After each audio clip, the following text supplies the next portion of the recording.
साल 2014 से ही पूरे देश भर में अगर किसी एक व्यक्ति की चुनावी रणनीतियों को लेकर चर्चा होती है तो उसमें सबसे पहले नाम आता है प्रशांत किशोर का। जी हां, प्रशांत किशोर वही व्यक्ति जिसने साल 2014 में मोदी को जीत दिलाई, उसके बाद में पंजाब में अमरिंदर सिंह और उसके बाद में टीएमसी की ममता बनर्जी को बंगाल में जीत दिलाई।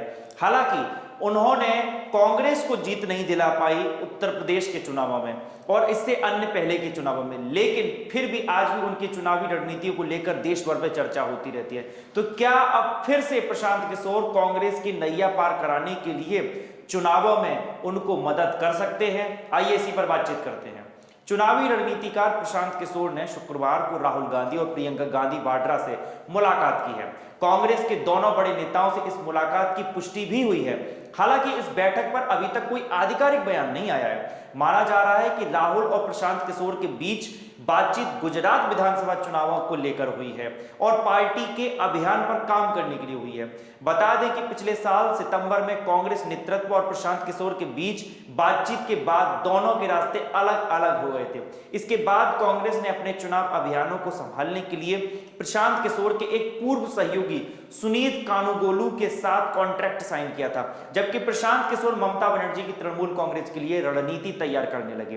कानूगोलू ने पिछले महीने पार्टी के साथ काम करना शुरू किया तो किशोर की कांग्रेस के साथ काम करने की संभावनाएं धूमिल होती दिख रही थी। उन्होंने 2014 में citizens for accountable governance CAG संगठन के हिस्से के रूप में नरेंद्र मोदी के अभियान पर एक साथ काम किया था। किशोर उसके बाद अपने रास्ते पर चले गए, वहीं कानूगोलू अपने रास्ते चले गए। कानूगोलू भारतीय जनता पार्टी के साथ काम करते रहे, जहां साल 2017 में भारतीय जनता पार्टी ने उत्तर प्रदेश चुनाव में प्रचंड जीत हासिल की थी। वहीं कांग्रेस नेतृत्व को अब जिस सवाल पर काम करना है वह है कि क्या कानूगोलू और किशोर दोनों के साथ काम कर सकते हैं या यह बहुत सारे चुनावी रणनीतिकारों का अपने अपने उद्देश्य से काम करने का मामला होगा। हिंदुस्तान टाइम्स के मुताबिक कांग्रेस के जिन दो सूत्रों ने इस बात की पुष्टि की है, उन्होंने बताया कि कांग्रेस दोनों के लिए काम करने के लिए काफी बड़ी पार्टी है। कानूगोलू मुख्य रूप से अगले साल कर्नाटक चुनावों पर ध्यान केंद्रित कर रहे हैं, लेकिन उन्हें एक नए सेल का नेतृत्व करने की उम्मीद है जो सभी चुनावी रणनीति को देखता है। पता चला है कि कानूगोलू ने गांधी परिवार को बता दिया है कि अगर प्रशांत किशोर गुजरात और हिमाचल प्रदेश में पार्टी का मुद्दा उठाते हैं तो उन्हें कोई आपत्ति नहीं होगी। सूत्रों ने कहा कि हम कर्नाटक में बहुत आत्मविश्वास महसूस कर रहे थे, लेकिन हाल ही में आए 5 राज्यों के विधानसभा चुनाव परिणामों के बाद यह कम हो गया है।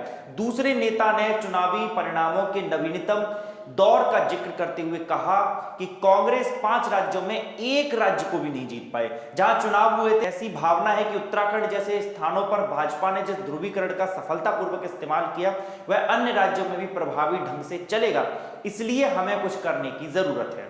तो अब ये देखना होगा कि क्या प्रशांत किशोर और कानूगोलू दोनों मिलकर के कांग्रेस पार्टी के लिए काम करेंगे। वहीं कानूगोलू कर्नाटक में और प्रशांत किशोर उत्तर भारत में, खासतौर पर आगामी गुजरात और हिमाचल प्रदेश को लेकर काम करेंगे। अब दोनों पार्टी के जो शीर्ष नेता हैं राहुल गांधी और प्रियंका गांधी के साथ बैठक के बाद इस बात पर मुहर तो लग ही रही है कि प्रशांत किशोर आने वाले दिनों में कांग्रेस के लिए नई रणनीतियां तैयार करने का प्रयास करेंगे। तो देखना होगा साल 2022 के अंतिम विधानसभा चुनाव जो आखिरी महीनों में होंगे और साल 2023 का सेमीफाइनल और 24 में आखिर किसकी फिर से सरकार बनती है। धन्यवाद। मेरा नाम है पीयूष परमार और आप देख रहे थे बिग हेडलाइंस।